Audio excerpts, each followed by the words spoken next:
Sisa? Iya, itu saya.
Pasca masa kerja lama bisa daftar P3K ya. Nih pada kemana nih Kak Eka nih? Baru 2 orang nih katanya. Kak Yesi mana nih Kak Yesi?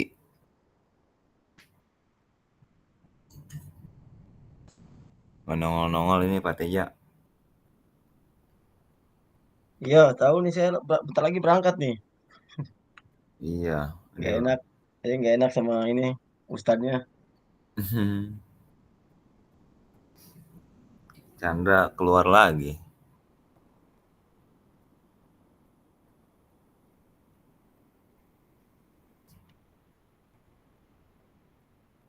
Itu tadi saya udah ngisi itu, Pak Ade.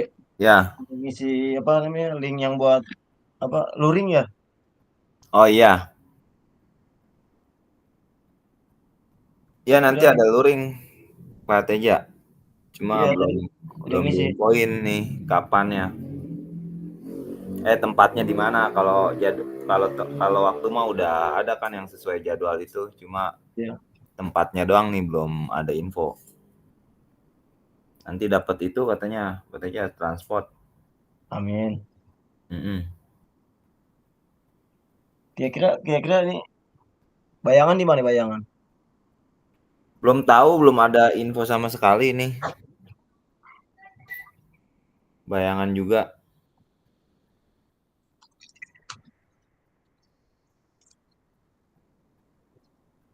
KPP kali dapat bocoran nggak untuk info luring?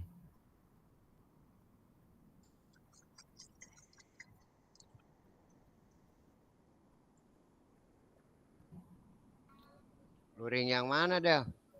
Habis setelah ini kan kita luring tuh modul 2.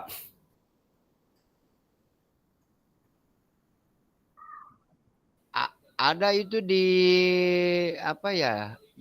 Yang ngirimnya itu ibu siapa lah lupa lagi. Ntar dulu. Info luring itu ada di grup IKM, bukan di kelas. Ada di Di grup mana IKM. infonya Pak? Dapat info nggak? Ntar dulu. Ntar dulu saya cari dulu nih. Ntar dulu.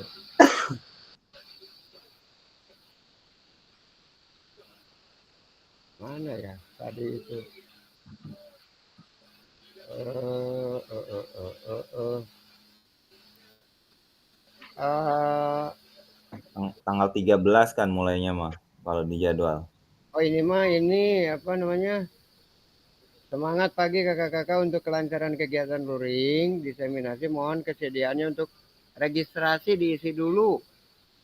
Oh iya, coba Pak linknya share aja Pak ke grup Pak. Ntar dulu. Oh ya ini bisa nih. Ke kelas ya. Ya, ke kelas. Kelas.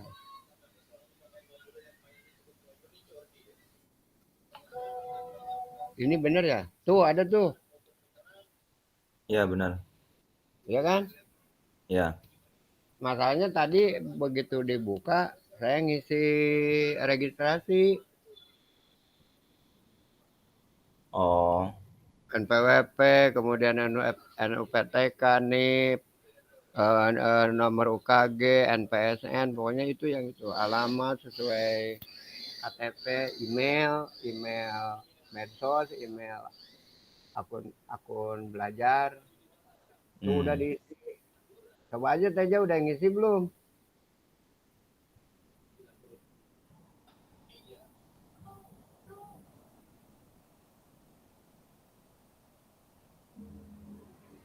Mana ini katanya kemarin pengen malam.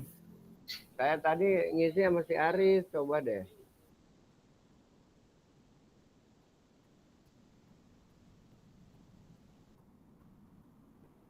Pas tadi buka 1.5 itu yang hijau itu harus ngisi refleksi dulu.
Jam 8 kalau nggak ada kita tetap mulai ya Kak ya.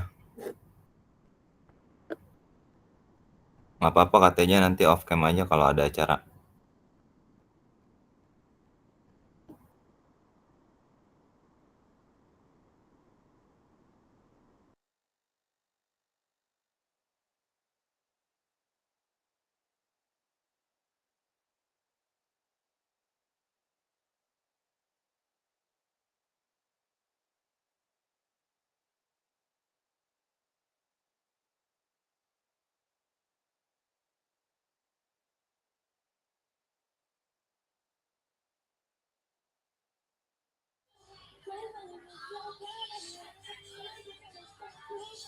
Nah, ini semua jarinya 10. Nggak boleh, Neng. Udah ada 6. Berarti berapa?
Oke, Kakak, kita sambil nunggu teman-teman yang belum gabung, kita sambil jalan aja, Kakak ya. Mungkin Kakak ada yang sudah baca di LMS dan nggak asing lagi terkait tentang kurikulum. Karena perubahan kurikulum udah sering terjadi, berubah-ubah, dan kita sebagai guru yang merasakannya ya mungkin yang lebih lama mengajar lebih banyak lagi ya merasakan perubahan-perubahan kurikulum tersebut. Saya coba share screen dulu.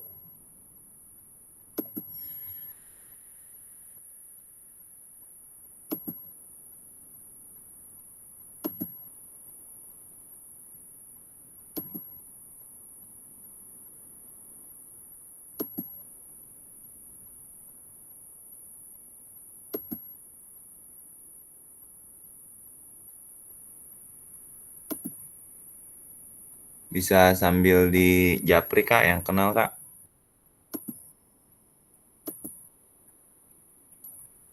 Pertemuan terakhir kan kita sepakatnya pada pengen malam nih.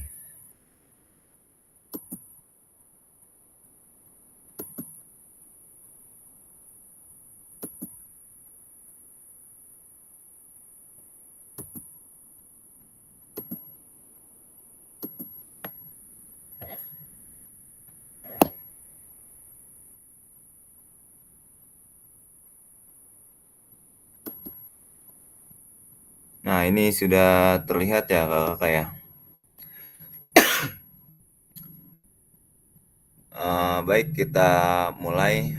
Bismillahirrahmanirrahim. Salam dan bahagia. Assalamualaikum warahmatullahi wabarakatuh. Salam damai sejahtera. Om Swastiastu, Namo Buddhaya. Salam kebajikan, rahayu untuk semua di ruangan virtual ini. Mungkin untuk mengawali kegiatan pada hari ini, silakan nih kakak-kakak yang ingin memimpin doa agar berjalan dengan lancar. Silakan Kak. Ada yang berkenan?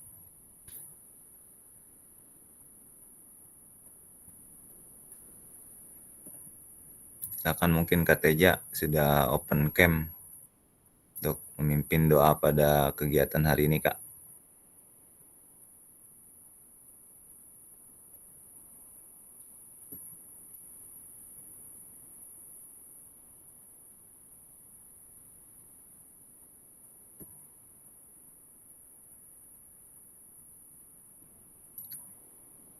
Oke, sepertinya Kak Teja monitor terdengar ya suara saya Kak Teja? Atau yang lainnya nih, ada yang bantu nggak? Bisa bantu nggak untuk memimpin doa?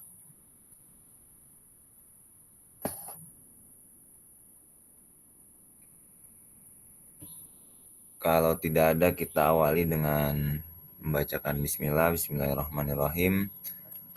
Ini kesepakatan kita bersama, seperti biasa menyalakan kamera, mematikan mikrofon, hadir seutuhnya, menghargai waktu bersama, memaksimalkan fitur chat, klik raise hand sebelum bertanya, gangguan teknis adalah hal yang wajar. Kita next.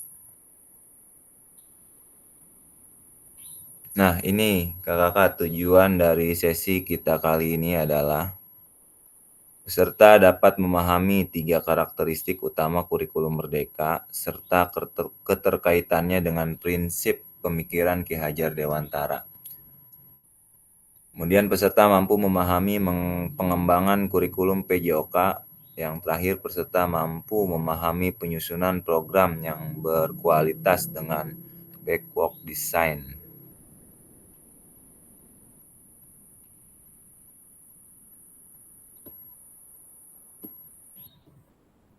Sebentar Kak.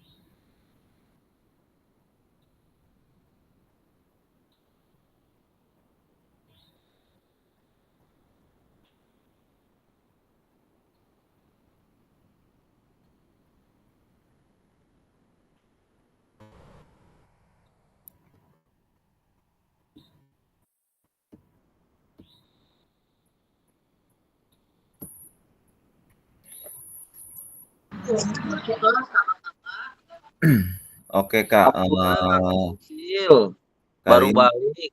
oke siap Koki, Siap. siap. Makasih Maaf. udah bisa gabung. Siap, Ya siap, pasti bergabung. Oh itu siap. ada PNS malam hari itu Kak Teja. Iya. Mantap. Oke, kita akan mendiskusikan terkait kurikulum yang terbaru ya, sudah keluar di kolom chat. Sudah saya share terkait CP di 2022 dan CP yang terbaru di 2024. Nah, ada yang sudah punya belum nih CP yang baru di 2024 ini? Kalau belum nanti mungkin bisa saya share ke grup ya kakak-kakak ya. Nah, sebelum kita mulai diskusi, di kolom chat sudah saya share terkait CP yang lama, CP tahun 2022 dan CP yang terbaru 2024. Sebentar Kak, saya share lagi nih, baru ada yang gabung.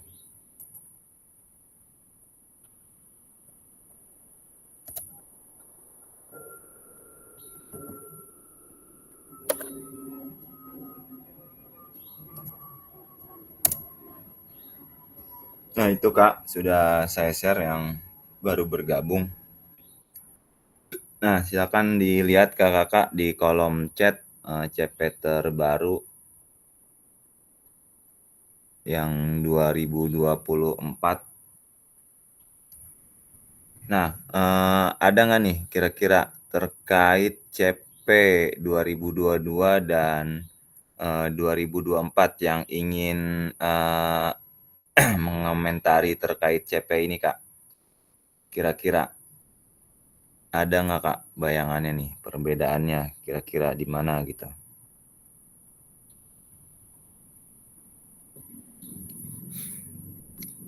Silakan Kak terkait CP nih.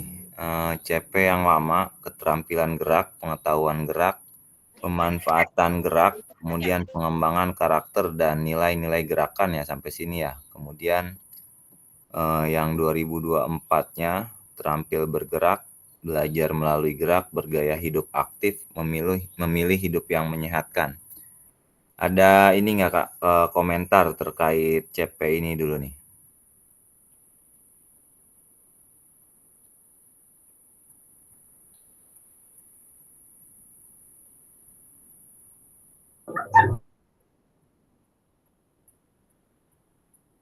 Oke, di sini mungkin ya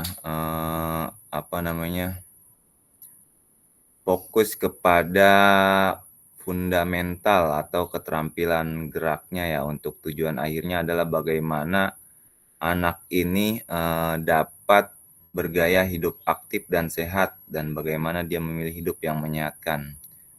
Kira-kira seperti itu kayak kita next.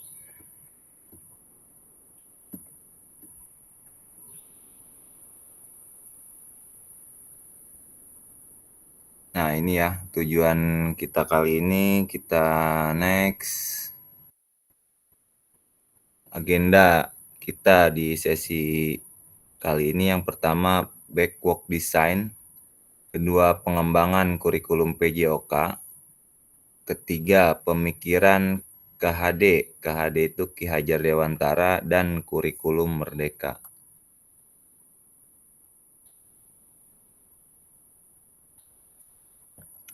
Nah, kita lanjut ke aktivitas pertama, backwalk design dalam pengembangan kurikulum PJOK. Nah, menurut kakak-kakak dari skala 1 sampai 10 kira-kira seberapa dalam pemahaman kakak-kakak tentang kurikulum PJOK?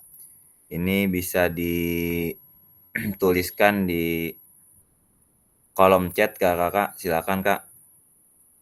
Jadi seberapa nih pemahaman kakak tentang kurikulum PJOK skalanya 1 sampai 10. Silakan Kak ditulis di kolom chat.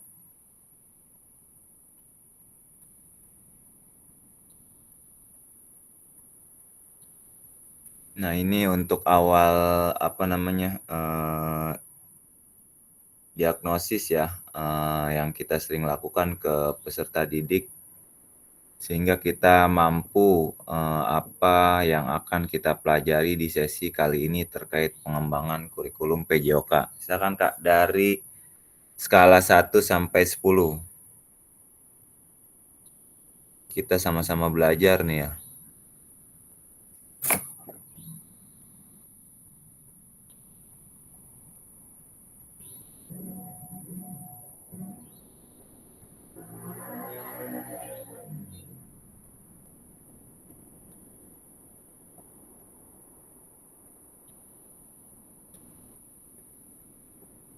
Ini sepertinya sedang oke, lanjut. Oke, kalau tidak ada berarti saya anggap kakak-kakak ini udah paham lah ya semua ya, kita nanti saling belajar. Saya juga masih meraba-raba terkait kurikulum PJOK ini. Mungkin nanti saya bisa belajar juga dari kakak-kakak semua ya. Nah, ini ada pertanyaan ada pertanyaan kedua, apa tujuan dari adanya pelajaran PJOK di sekolah? Silakan kakak-kakak di kolom chat.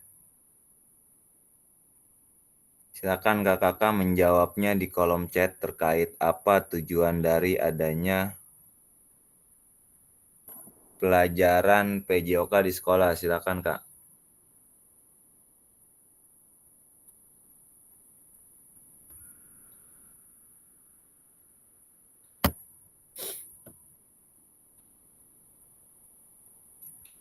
Ini sama pertanyaannya kayak pertanyaan kita di awal pertemuan pertama. Kakak-kakak boleh tulis di kolom chat atau satu orang yang ingin menyampaikan pendapatnya lah. Ya.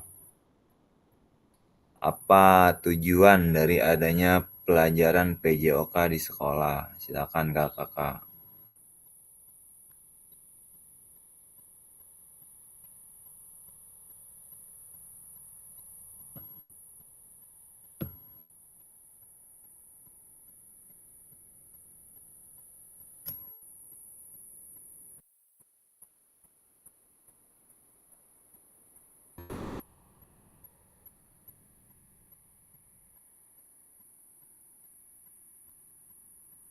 Silakan Kak, ada yang ingin langsung menjawab Kak terkait pertanyaan ini Kak? Atau ada yang ingin menuliskannya di kolom komentar?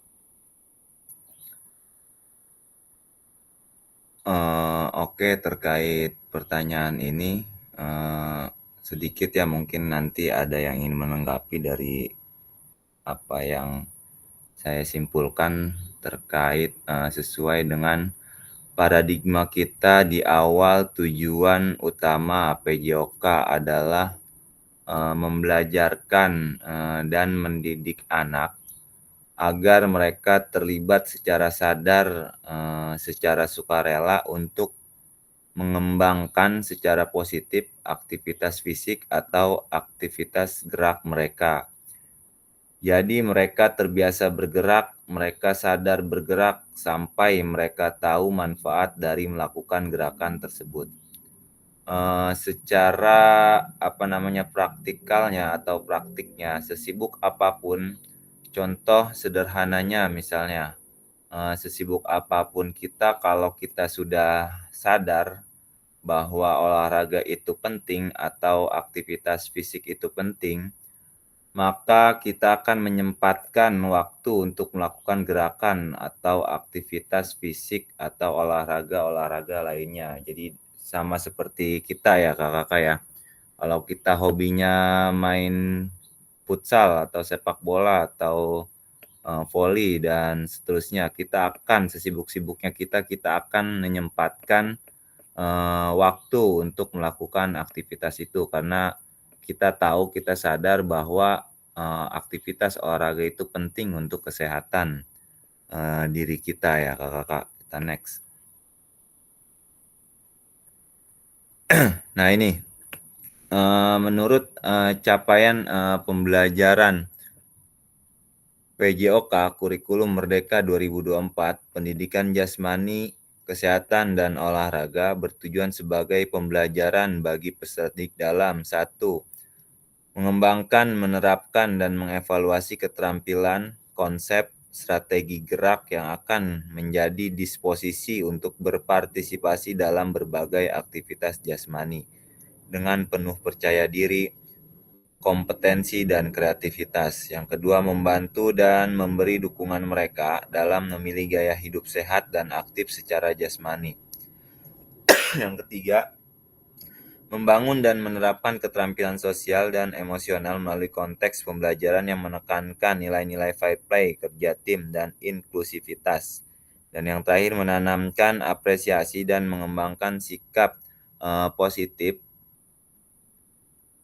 untuk aktif secara jasmani sepanjang hayat sebagai upaya peningkatan keseluruhan kualitas hidup.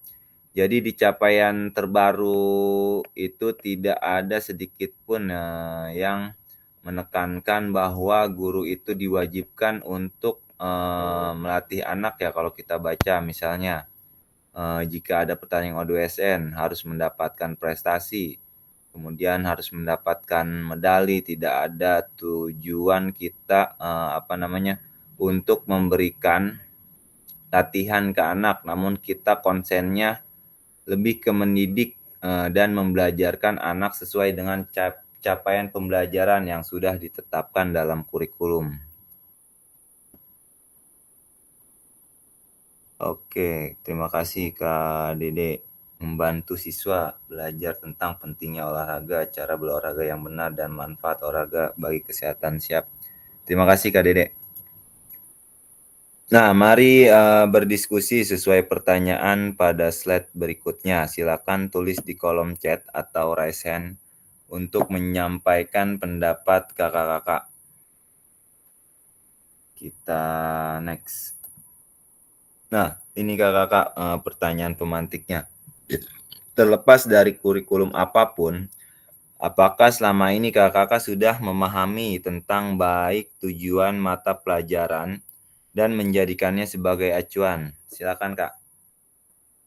Yang ingin menjawab duluan nih terkait pertanyaan pertama ini. Kita sedikit ada diskusi di sini.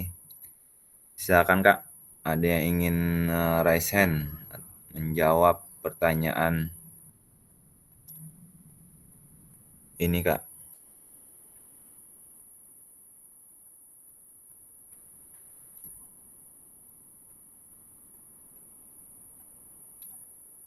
Kita sedikit refleksi ya melalui pertanyaan ini kakak-kakak. Pernah nggak nih kakak-kakak saat menyusun RPP sekarang modul ajar dan lain sebagainya, perangkat pembelajaran kita itu berpatokan atau mengacu pada standar kurikulum dan capaian pembelajaran yang sudah ditentukan. Siapa nih yang mau merefleksikannya terkait ini Kak?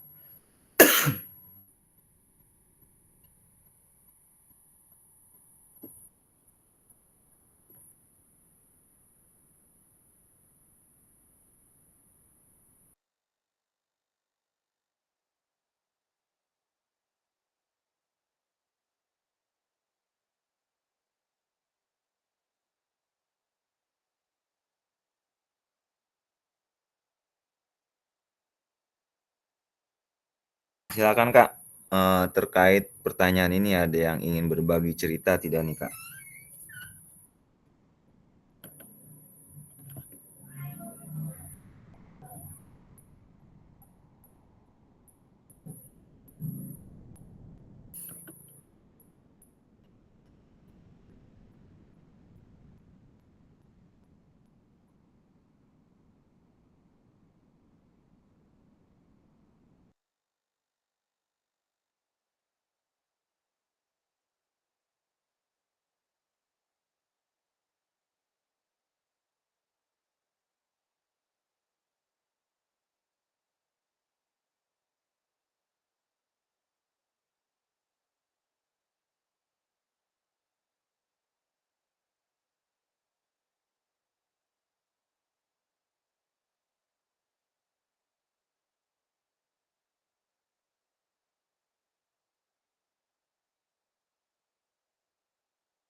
Silakan Kak, terkait pertanyaan ini Kak. Satu orang saja nih perwakilan nih Kak.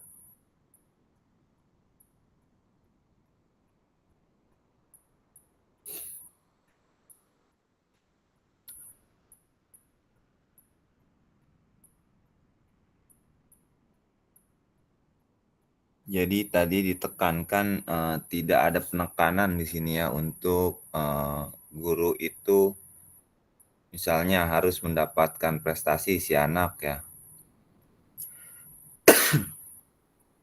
Memang prestasi itu baik, menjadi juara itu juga baik di salah satu pertandingan atau kompetisi yang peserta didik. Oke, silakan KPP. Silakan KPP, sudah raisen. Baik, dari tujuan pembelajaran yang ada itu berapa poin ya? Bergerak seluas-luasnya, kemudian fisik, mental, sosial, dan lain sebagainya. Maka ada beberapa poin yang tujuan itu menjadi acuan emang benar. Pertama, kebutuhan ruang gerak anak membantu membentuk otot, benar obesitas mencegahnya, kemudian resiko diabetes dan lain sebagainya dengan gerak, mood anak, melatih kemampuan sosial, membina sikap anak, dan lain sebagainya. Nah, kita pada saat pertama di kurikulum yang awal,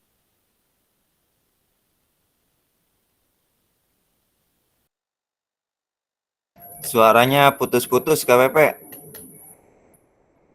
Mungkin terkendala sinyal nih.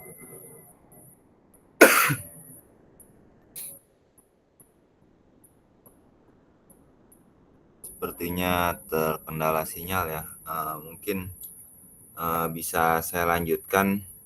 Jadi membuat anak berprestasi itu memang apa namanya baik ya kakak ya. Di salah satu kejuaraan misalnya O2SN atau dan yang lainnya. Jadi dalam proses itu bisa merupakan bonus dari proses pembelajaran kakak yang sudah kita berikan. Penekanannya di situ kayak jadi tujuan utama kita itu bukan untuk meningkatkan prestasi anak sebagai seorang atlet. Kalau dia berprestasi sebagai seorang atlet di sana, seperti materi-materi sebelumnya yang kita bahas terkait paradigma dan isu-isu sosial. Kalau kita orientasinya adalah membuat anak itu berprestasi sebagai seorang atlet, maka kalau kita kaitkan dengan modul isu-isu sosial PJOK, itu terlalu eksklusif kakak ya. Ingat nggak nih kakak yang eksklusivitas PJOK dalam wacana olahraga. Jadi anak-anak yang memang nggak punya kompetensi atau memang tidak suka sama sekali terkait aktivitas fisik dan olahraga, mereka akan semakin minder kakak ya, karena di bayangannya olahraga itu hanya untuk anak-anak yang bertubuh ideal, anak-anak yang tidak gemuk misalnya, anak-anak yang terampil melakukan gerakan roll depan contohnya ya, anak-anak yang cepat larinya, contohnya seperti itu. Jadi menurut saya terlalu eksklusif ketika orientasi kita untuk prestasi. Nah, itu masuk ke ranah isu sosial kakak ya.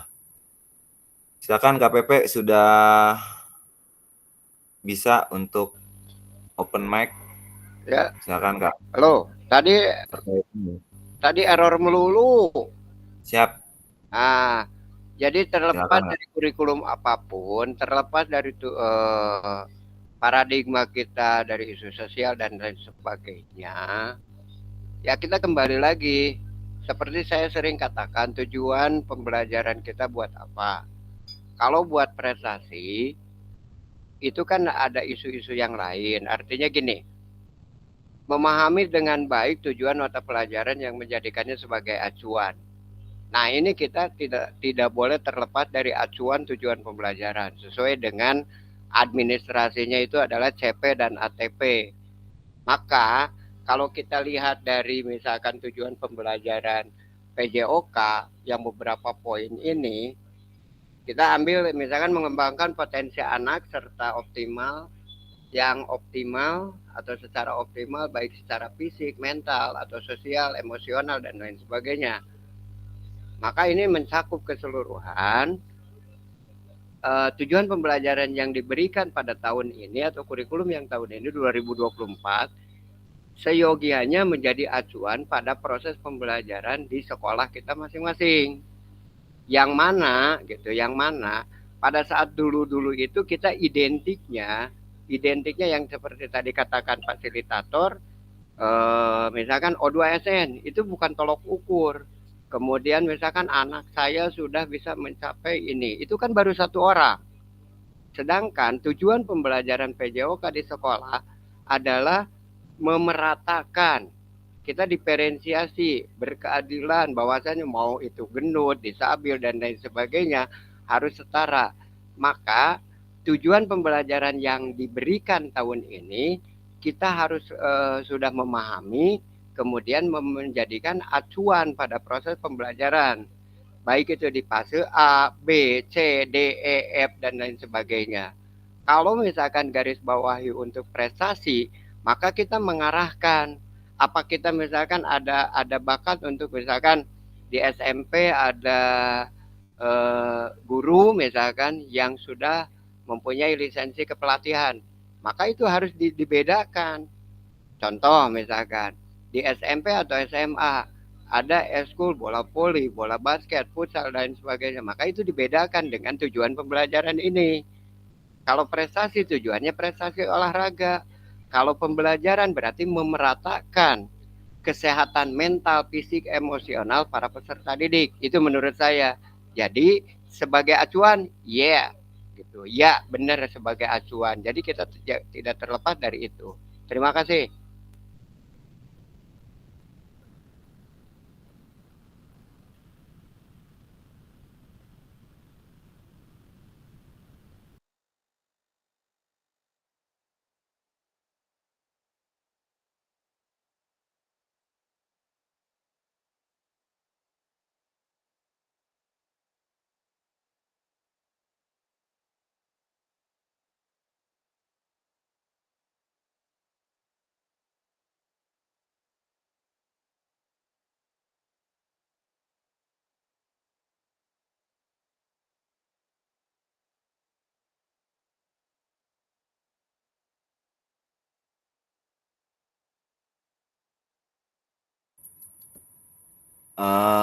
Kita next dalam ke slide selanjutnya, dalam konteks kurikulum merdeka, apakah tujuan-tujuan ini bisa dicapai? Silakan kakak-kakak yang ingin menjawab terkait pertanyaan ini nih yang kedua.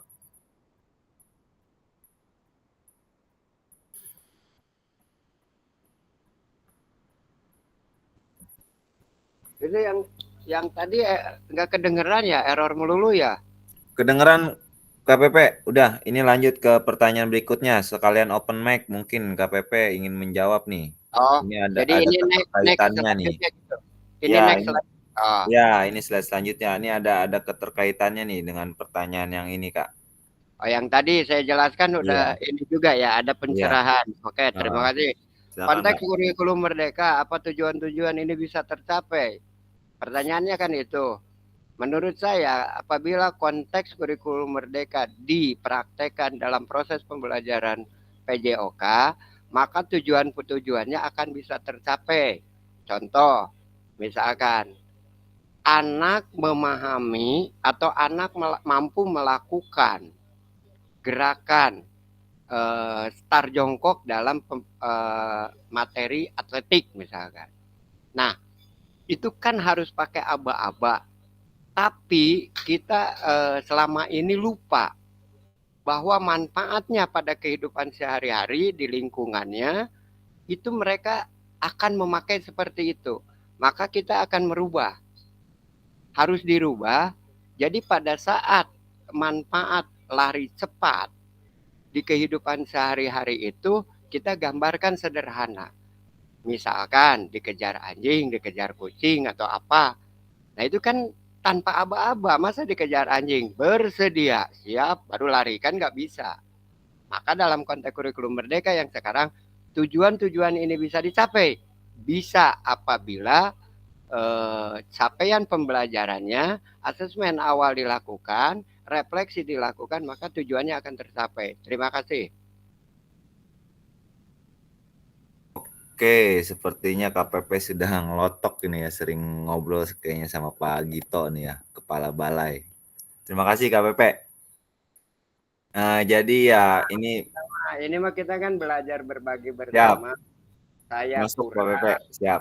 saya Ya, jadi tujuannya agar peserta kita dapat mengimplementasikan ya kegiatan-kegiatan olahraga yang kita ajarkan dalam kehidupan nyatanya ya kakak-kakak, yang harus digarisbawahi yang tadi Pak PB bilang, kita mengajarkan start jongkok, bersedia siap ya ketika pada kehidupan nyata, ketika tadi Pak KPP bilang misalnya contohnya dikejar binatang lah ya, apakah harus bersedia siap ya dulu, kan tidak ya KPP ya. Oke KPP, terima kasih KPP.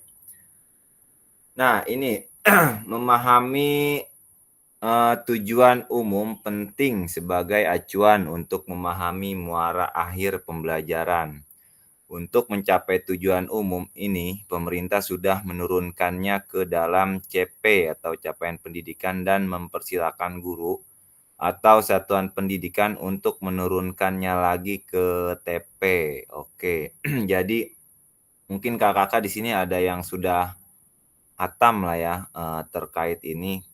Saya juga mungkin bisa belajar dari kakak-kakak karena saya terkait ini juga masih sedikit meraba-raba. Jadi alurnya mungkin pertama itu ada apa namanya struktur kurikulum yang udah dirumuskan melalui peraturan ini tahun 2004 yang CP-nya tadi sudah saya share. Nah, mungkin nanti untuk yang komplitnya mungkin kakak-kakak yang punya boleh di-share atau nanti saya share untuk CP terbaru 2024. Nah, CP-nya sudah ada, capaian pembelajarannya udah ada dari keempat elemen tadi. Nah, nanti kakak-kakak di satuan pendidikan, kita sebagai guru akan merumuskan TP, tujuan pembelajarannya, yang mengacu ke capaian pembelajaran yang ada di struktur kurikulum. Setelah TP-nya kita rumuskan, ini untuk pada saat perancangan program pembelajaran kakak diturunkan lagi dari TP ke alur tujuan pembelajaran ya kakak ya.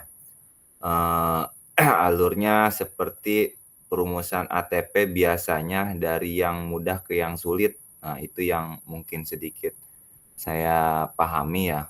Mungkin nanti teman-teman kakak-kakak ada yang bisa ingin menambahkan dari yang tadinya mudah ke yang sulit, dari yang sederhana ke yang kompleks. Jadi misalnya ya, nggak mungkin anak-anak itu langsung misalnya di fase A menghaluskan gerakan, keterampilan gerak, gimana kita mau menghaluskan, sedangkan dia aja belum belajar gerak di awal pembelajaran gitu ya. Mungkin kemampuan gerak yang mereka miliki pada fase A belum banyak ya kakak ya.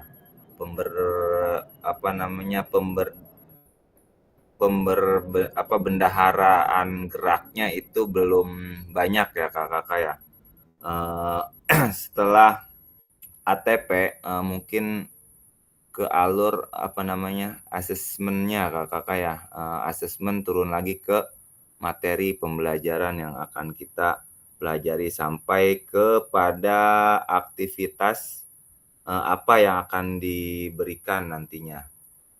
Jadi perumusan materi atau aktivitas pembelajarannya sampai ke aktivitas apa nih yang akan diberikan.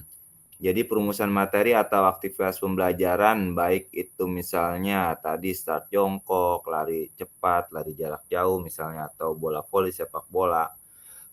Contohnya bukan di awal kita menentukan pembelajarannya.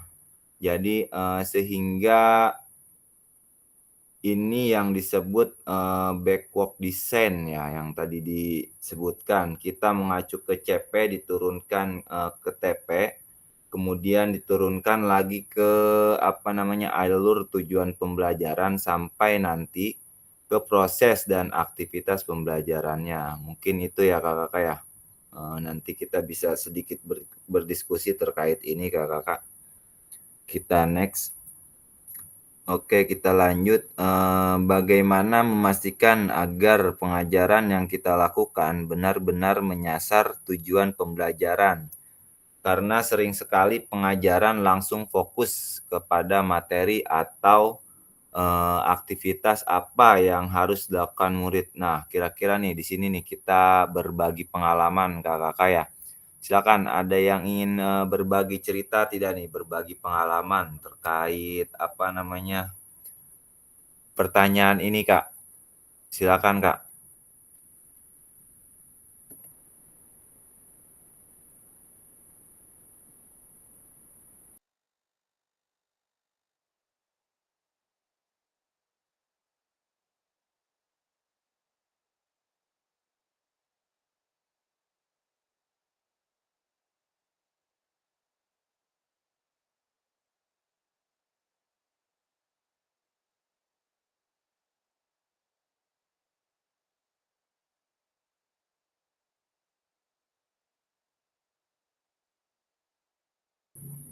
Oke, silakan kak Oki. Ya, mohon izin nih Kak Fasil. Kebetulan lagi masih di Pacitan gitu ya. Dan kondisi juga bareng sama guru-guru lah. Jadi agak ramai. Mohon maaf kalau suaranya agak bocor. Kalau Siap, dari Kak, aman, Kak. pertanyaan, ya, kalau dari pertanyaan di atas gitu ya. Ketika kita melakukan KBM, kita juga yang pertama itu kan harus mengetahui apa isi dari tujuan yang akan kita ajarkan gitu, terutama dari materi yang akan kita ajarkan. Nah, lalu setelah itu sebelum kita masuk ke dalam materi, kita menguasai kita misalnya menguasai materi nih, ya kan, kita menguasai materi. Yang kedua adalah memastikan siswa itu siap menerima materi gitu. Jadi jangan langsung ujuk-ujuk memberikan materi tanpa melihat kondisi dari peserta didik kita. Karena kalau di sekolah kami, di sekolah negeri, itu hampir 30 ke atas ya, 30 siswa ke atas, dan itu kan dari background yang berbeda-beda. Dan bahkan berangkat sekolah pun perasaannya itu berbeda-beda. Bahkan anak yang pintar saja ketika perasaannya itu sedang jelek, lalu kita langsung masuk ke dalam materi gitu ya, tentunya siswa pintar tadi pun akan kesulitan dalam menerima materi. Jadi kalau pendapat saya pribadi gitu ya, sebelum kita masuk ke dalam pengajaran, kita perlu yang namanya mempersiapkan peserta didik kita atau mengkondisikan peserta didik kita untuk siap menerima materi. Dan ada macam-macam metodenya. Ada yang melalui metode menanyakan gitu ya, bagaimana perasaan kalian hari ini, lalu masuk kepada mindfulness gitu. Dalam arti memberikan kesempatan siswa untuk membayangkan sesuatu yang menyenangkan gitu sambil memejamkan mata. Nah, setelah itu bisa juga ketika sudah mindfulness dilihat ternyata wajah-wajah udah mulai seger nih ya kan, dengan mendengarkan lagu atau membayangkan sesuatu yang bahagia. Baru diajak misalnya, oh ternyata ada beberapa siswa lagi yang masih belum nih, yang masih belum siap menerima materi. Nah, biasanya guru PJOK itu nggak pernah yang namanya kekurangan materi permainan kecil. Bisa tuh dipraktekkan, baik di kelas maupun di lapangan. Itu menurut saya, Kak Fasil. Mohon izin. Oke, terima kasih Kak Oki. Mungkin ada lagi yang lain. Kak Oki, kita ngolah rasa dulu ya sebelum ini. Siap. Silakan Kakak. Kalau tidak ada kita next ya. Nah, ini proses backwalk design dalam pengembangan kurikulum secara umum melalui 3 tahap di bawah ini. Pertama, mengidentifikasi capaian pembelajaran. Kedua, menentukan metode penilaian. Ketiga, merencanakan pengalaman belajar dan strategi pembelajaran. Nah, mungkin kakak sudah tidak asing lagi ya dengan yang namanya backwalk design. Ini kalau yang saya baca itu diambil dari teorinya Understanding by Design ya, UBD. Mungkin ada yang sudah belajar ya terkait ini. Sebelumnya kakak terkait Understanding by Design ini. Jadi udah lama ya sebetulnya yang saya baca teori ini ada dan sudah digunakan di beberapa negara. Ternyata beberapa negara sudah ada yang duluan menerapkan backwalk design ini kakak, kayak Amerika, Australia, Kanada, dan termasuk Indonesia nih sekarang juga udah mulai menerapkan teori backwalk design ini dalam pengembangan kurikulum Merdeka itu sendiri. Jadi yang pernah saya baca, kalau misalnya di Amerika contohnya ya, kalau kita bahasanya CP, capaian pembelajaran, nah kalau di Amerika itu ternyata menggunakan standar 1 sampai standar 5. Nah, standar ini yang akan dicapai oleh peserta didik setelah mereka lulus dari kelas 1, lulus dari kelas 2, kelas 3, dan seterusnya sampai kepada tingkatan-tingkatan selanjutnya.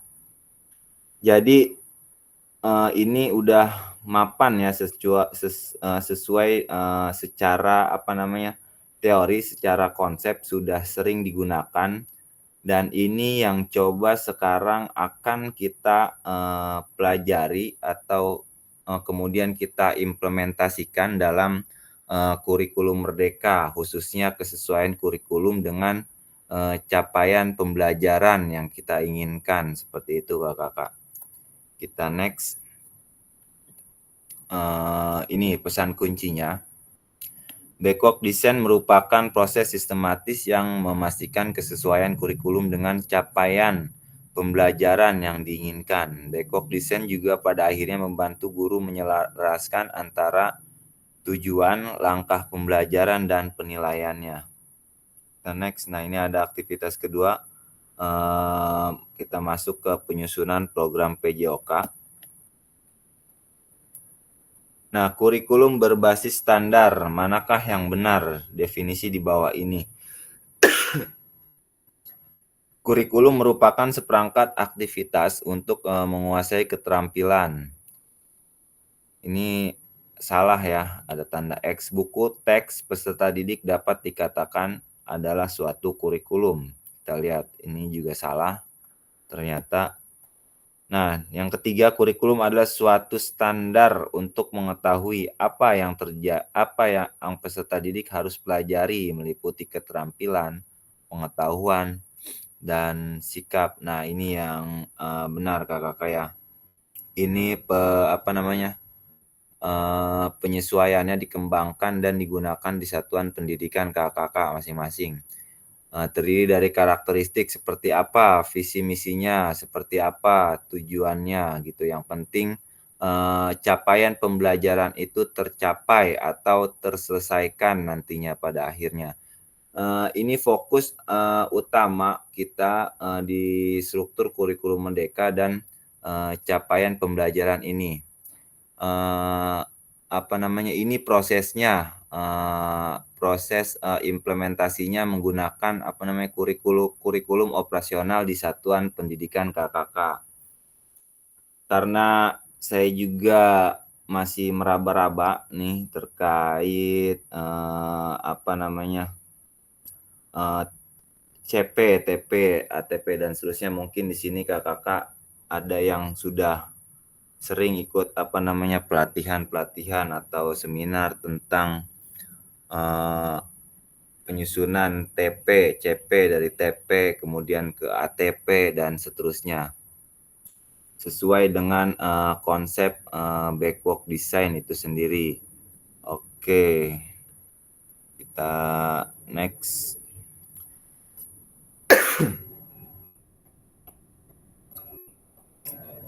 Nah, ini komponen kurikulum pada satuan pendidikan pelaksanaan kurikulum Merdeka. Pertama, struktur kurikulum.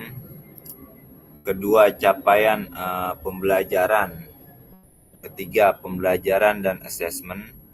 Keempat, penggunaan perangkat ajar. Kelima, kurikulum satuan pendidikan.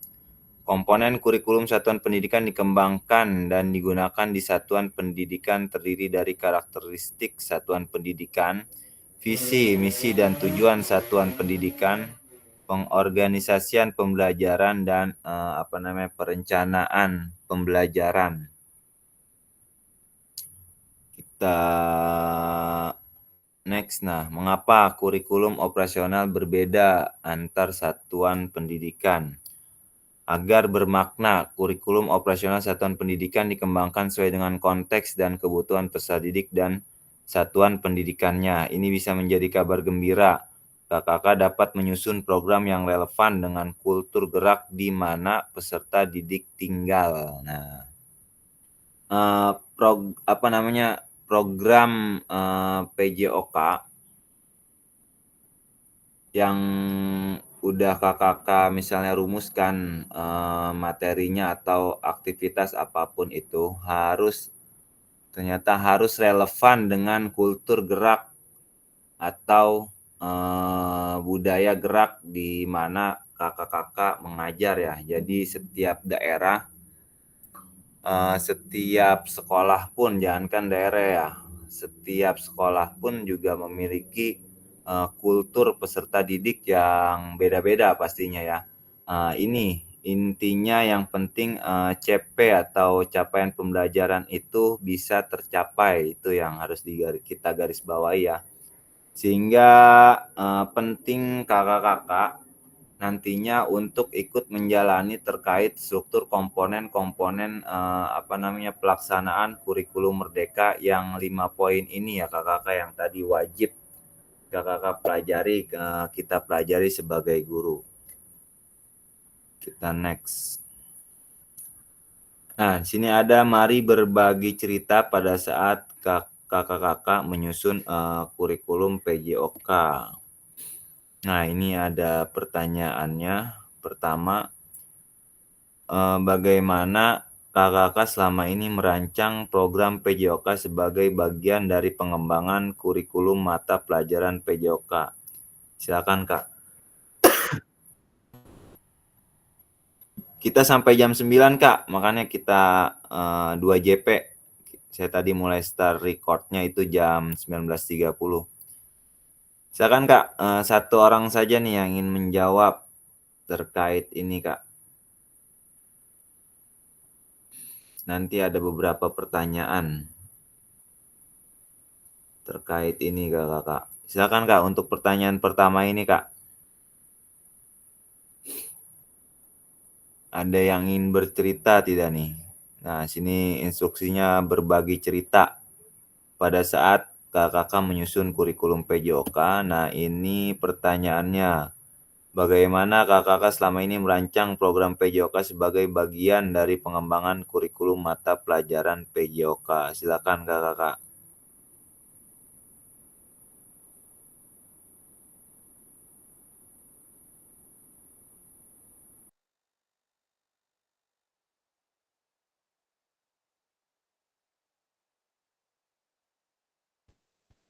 Kebanyakan ATM.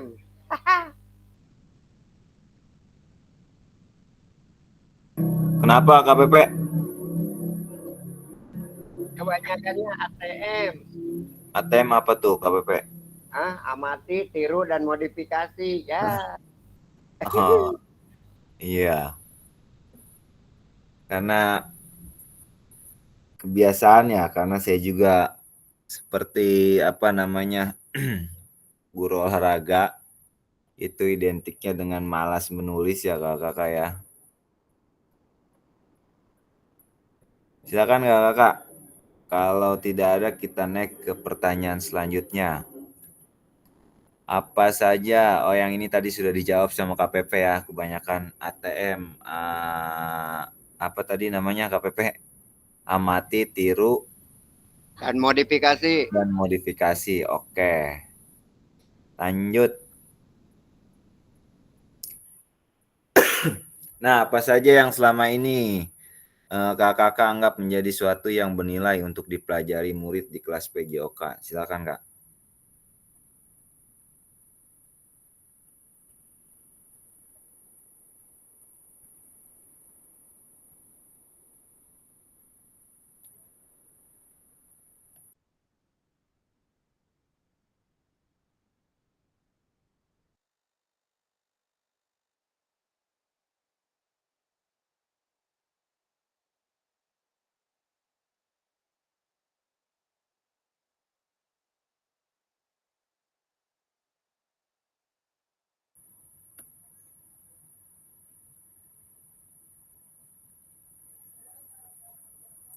Silakan kak, terkait pertanyaan yang kedua. Ada yang ingin berbagi cerita terkait ini?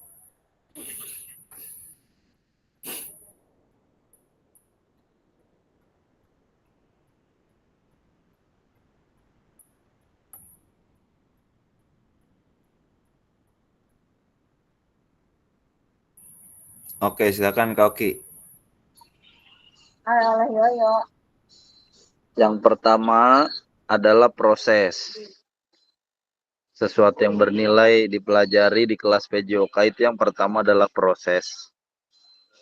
Jadi ketika prosesnya baik, kegiatannya baik, mengikuti dengan penuh sukacita, maka menurut saya pribadi itu sudah menjadi sesuatu yang bernilai bagi saya.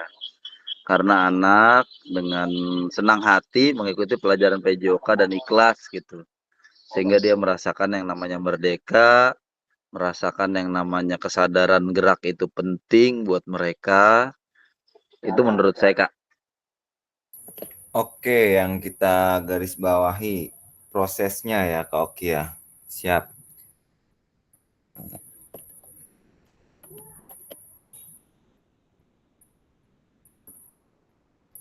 Yang ketiga, bagaimana kakak akan mengintegrasikan itu semua ke dalam proses pengembangan kurikulum mata pelajaran PJOK yang sekarang berlaku?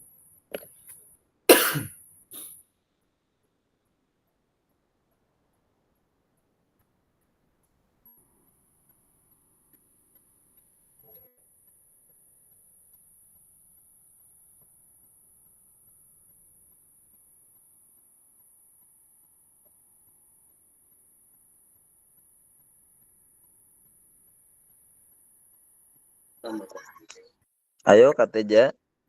Ini katanya dari tadi kayaknya gambarnya gini-gini aja ya. Kalau diperhatiin dari tadi gambarnya gini-gini aja nih tuh. Bisa kali dia ngaturnya nih.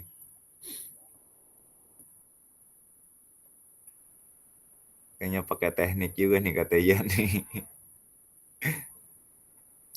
Silakan kakak nih yang lainnya nih. Ada Kak Dede, Kak Muhammad Yasir, Kak Gianto, Kak Waludin, Kak Chandra, Kak Fazari. Silakan Kak, yang ingin bercerita nih terkait pertanyaan yang ketiga ini Kak.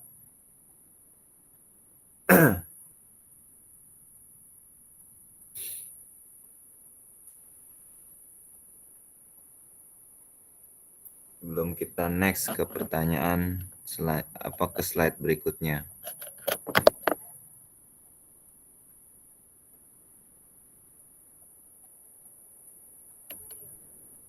Kita next kakak ya kalau tidak ada.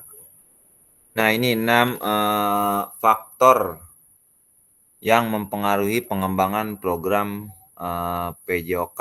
Pertama, kebutuhan dan karakteristik peserta didik. Kedua, konteks masyarakat. Kemudian waktu. Kemudian alokasi jam pelajaran. Yang kelima, cakupan dan tahapan. Dan yang terakhir, teknologi. Ini 6 faktor ya kakak ya. Nah, aktivitas 3, kita masuk ke aktivitas 3, karakteristik utama kurikulum merdeka dan artikulasi Ki Hajar Dewantara dalam pendidikan PJOK, pendidikan nasional.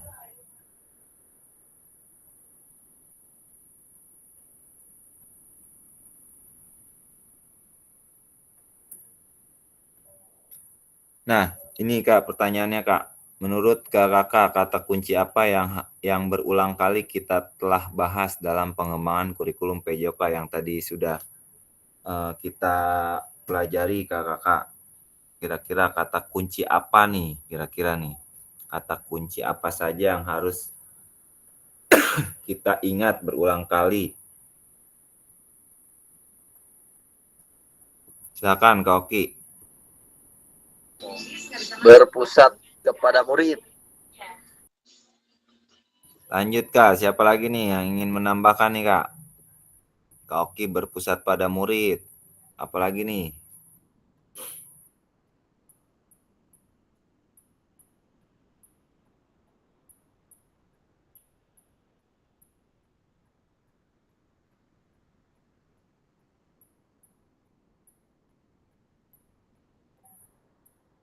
Oke, kira-kira masih ada nggak nih? Tadi banyak ya, ada CP, TP, kemudian backward design. Tujuan pembelajaran. Oke, tujuan pembelajaran. Sudah 2 orang yang lain nih, kakak nih.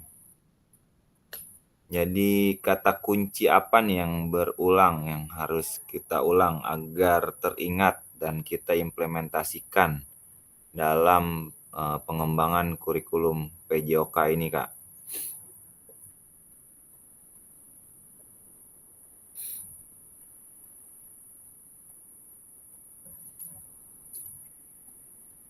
Ya, tadi kakak ya dalam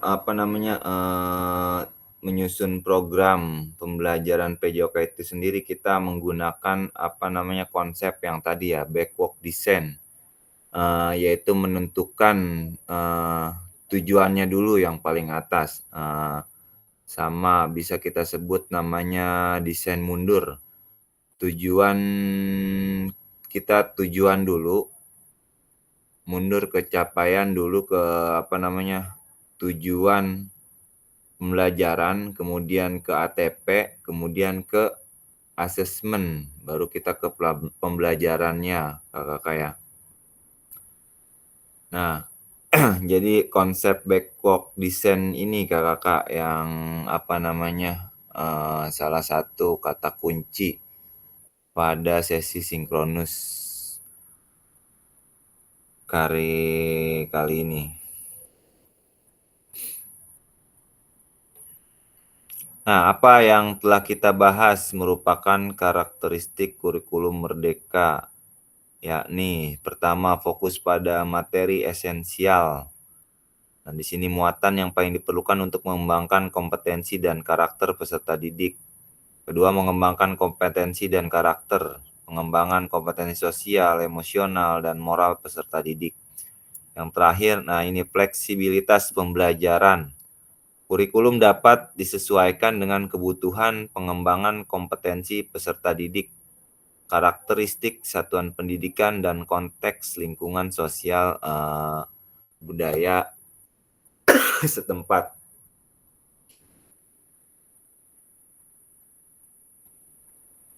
Nah, mari kita diskusikan pemikiran Ki Hajar Dewantara secara lebih jauh dan mengaitkannya dengan karakteristik kurikulum merdeka.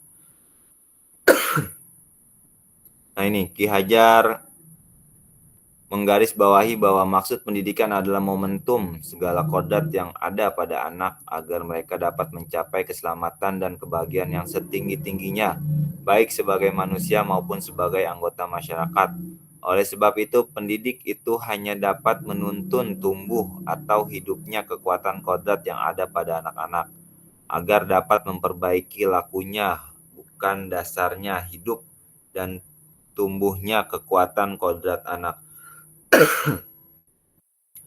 Ini bahasa langsung dari Ki Hajar Dewantara ya kakak-kakak ya, Bapak Pendidikan kita. Nah, kalau diartikan dalam bahasa kita sekarang, di sini ada sedikit dari catatan saya, menuntun segala kodrat itu berarti minat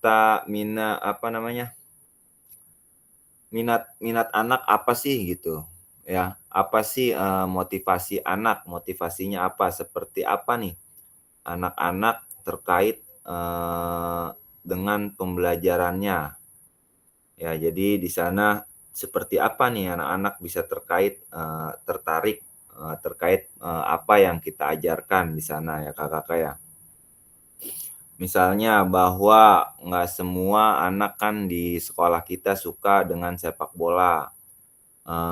Orang nih misalnya yang nggak suka sepak bola, di awalnya aja dia udah nggak suka, ditambah sama kita disuruh main bola kakak ya. Nah itu kan secara psikologis akan memberikan pengalaman yang negatif mereka dalam pelajaran PJOK itu sendiri.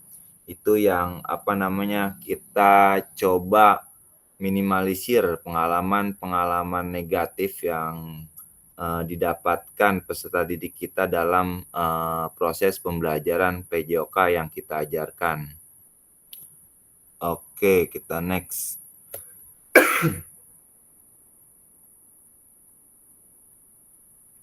Nah ini pada akhir sesi kita hari ini kakak-kakak pertama dapat memahami 3 karakteristik utama kurikulum merdeka serta keterkaitannya dengan prinsip pemikiran Ki Hajar Dewantara. Kedua, peserta mampu memahami mengembangkan kurikulum PJOK. Ketiga, peserta mampu memahami penyusunan program PJOK yang berkualitas dengan backward design. Nah, sebelum kita akhiri, ini sudah selesai. Kira-kira ada nggak nih yang ingin merefleksikan terkait pertemuan kita pada malam hari ini kakak-kakak? Nanti kita ketemu lagi di hari, kalau tidak salah Selasa ya. Kita sepakati kakak-kakak sebelum ini dulu yang ingin merefleksikan kakak-kakak, satu orang kakak-kakak untuk pertemuan kita pada sesi sinkronus malam hari ini. Silakan kak. Oke kak Oki, silakan kak. Siap, terima kasih atas kesempatannya kakak Fasil. Yang pertama ya, untuk karakteristik utama kurikulum itu kan memang pada dasarnya kan kita harus fokus gitu ya pada materi esensial. Yang kedua itu tadi pengembangan kompetensi apa tadi. Terus yang ketiga, kita sebagai guru yang nggak usah terlalu kaku lah gitu, dalam arti fleksibel gitu ya. Nah, dari karakteristik tadi kita keterkaitan dengan prinsip Ki Hajar Dewantara, yaitu menuntun kodrat, menuntun kepada kodratnya gitu. Ibaratnya kalau menurut saya pribadi, siswa itu sebenarnya sudah memiliki kodrat, jadi jangan kita paksa dia itu untuk menjadi atlet gitu. Jika memang pembelajaran PJOK yang kita ajarkan itu berguna, tugas kita hanya menuntun, gitu kan. Nah, untuk yang kedua, untuk pengembangan kurikulum PJOK sendiri, ini kita harus selalu update gitu ya. Bahwasannya tadi Kakak Fasil jujur Kak, untuk kurikulum yang terbaru di PJOK ini memang lebih berpihak kepada kita ya sebagai guru gitu ya. Dalam arti kita pribadi diberikan keleluasaan dan tidak diberikan tuntutan layaknya sebagai guru PJOK harus mencetak siswa yang berprestasi. Padahal mah itu udah salah gitu kan. Itu kan sebenarnya salah satu isu gitu. Dan kita harus paham itu. Lalu yang ketiga, dalam menyusun program PJOK yang berkualitas gitu dengan backward design, itu sebenarnya adalah salah satu metode gitu ya atau prinsip gitu. Nah, di dalam backward design ini memberikan opsi yang terbaik gitu dalam menyusun program. Nah, memang ini salah satu yang harus saya sebagai guru PJOK merefleksikan diri saya untuk terus belajar sesuai dengan backward design ini, dan ini merupakan pembelajaran baru buat saya. Terima kasih Kakak Fasil atas pembelajaran bermakna hari ini. Siap, terima kasih Kak Oki ya. Yang kita tahu bahasa Ki Hajar Dewantara ini di sini menuntun ya. Kalau di yang saya pernah baca, kalau di kurikulum Merdeka ini kita bahasanya memfasilitasi ya Kakak ya, mengarahkan misalnya menginstruksikan anak seperti ini, bukan anak harus bisa seperti ini. Jadi kita memfasilitasi, kita mengarahkan kodrat anak atau bakat dan peserta didik kita. Oke, silakan KPP. Lanjut ke Rocky ini, Mas Fasil. Siap. Ada kedengeran nggak? Kedengeran ya? Ini masalahnya error melulu. Kedengeran? Halo? Kedengeran Kak, kedengeran. Nah, jadi cuma menambahkan kan akhir dari pertemuan kita atau diskusi kita ini adalah merefleksikan. Nah, kita refleksikan apa yang sudah kita lakukan. Yang selama ini kita lakukan itu adalah mengimplementasikan atau melakukan tugas-tugas yang ada di silabus dan kurikulum, yaitu indikator-indikatornya. Itu yang pertama itu. Yang kedua, bagaimana atau apa yang akan dilakukan selanjutnya, kan itu kalau refleksi itu. Nah, selanjutnya mari kita berintegrasi pada kurikulum yang sudah ada, kemudian mengembangkannya di satuan pendidikan atau di sekolah masing-masing. Guna apa? Guna tadinya yang tadi disebut adalah dasar, bukan dasar yang dilakukan pendidikan kita atau di PJOK itu bukan mencetak dasarnya, akan tetapi mencetak manusia atau peserta didik sebagai manusia sesuai kodrat dan karakteristiknya. Nah itu kan, nah kita kembangkan di situ. Bagaimana mengembangkannya, kan itu yang terakhir. Dengan modifikasi, kalau boleh saya bilang tadi ya, amati, tiru, modifikasi, oke, nggak jadi masalah. Tapi jangan copy paste, gitu. Karena apa? Kalau copy paste kita sesuai dengan apa yang di Kopas itu, misalkan administrasi A, tapi begitu ditanya, nah ini kelemahannya kita itu adalah literasi. Apa yang dimaksud dari literasi? Literasi kan bukan membaca, menelaah, evaluasi, observasi, melihat, itu adalah literasi yang saya maksud ke sana. Jadi mari kita refleksikan apa yang sudah dilakukan, kemudian bagaimana cara melakukannya, kemudian hasilnya akan jadi apa.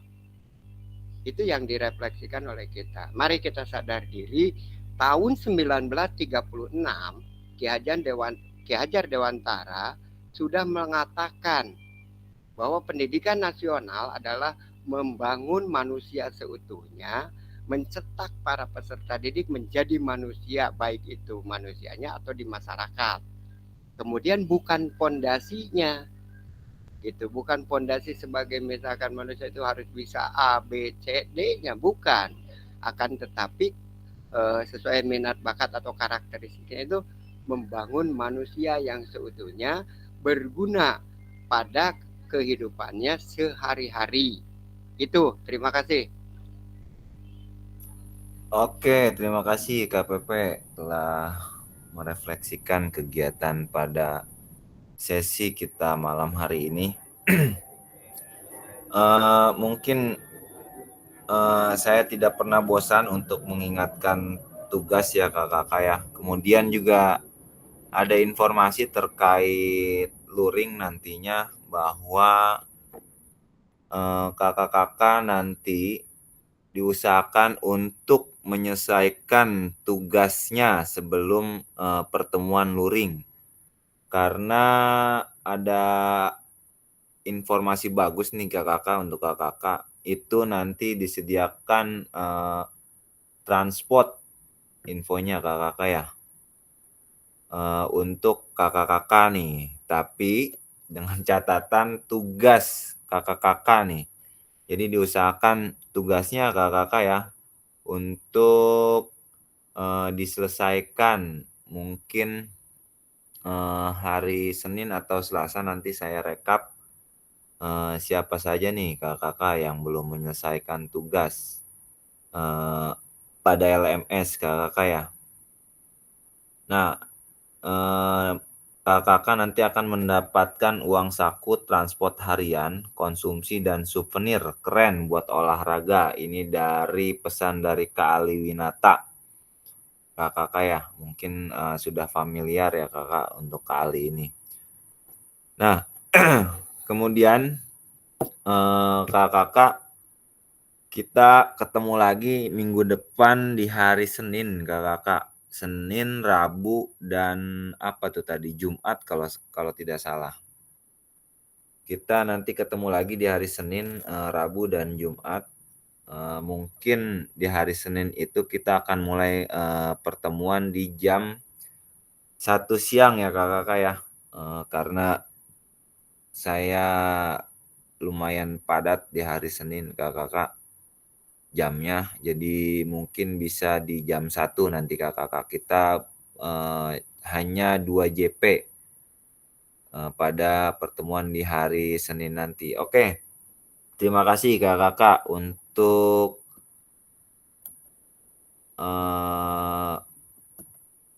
waktunya pada malam hari ini.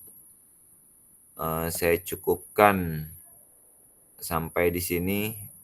Sekali lagi saya tidak menggurui, kita sama-sama belajar kakak-kakak ya. Saya berbagi saya belajar dari kakak-kakak semua. Ini juga banyak pelajaran yang bisa saya ambil dari kakak-kakak semua. Terima kasih kakak-kakak. Cukup sekian, mohon maaf apabila ada kata-kata yang tidak berkenan di hati kakak-kakak. Mohon dibukakan pintu maaf yang sebesar-besarnya.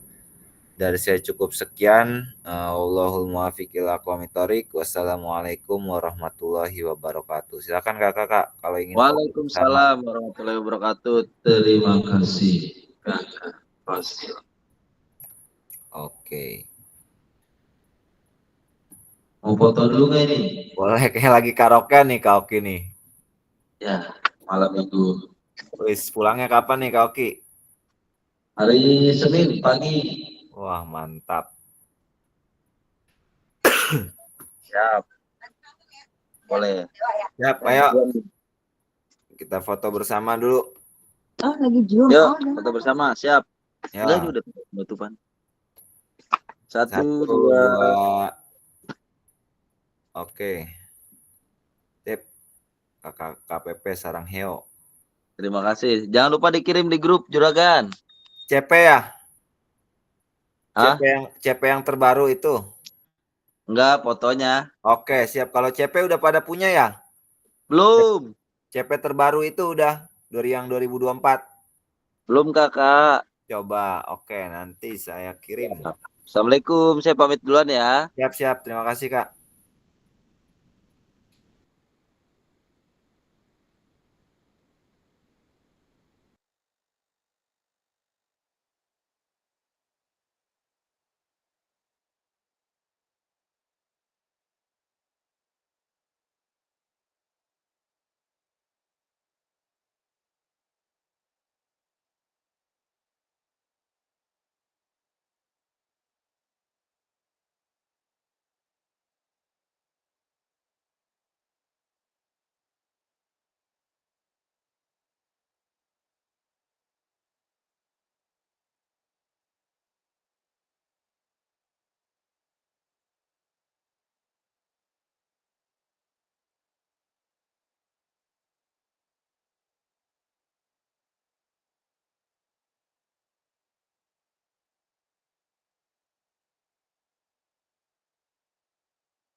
Chan, ini udahan Chan.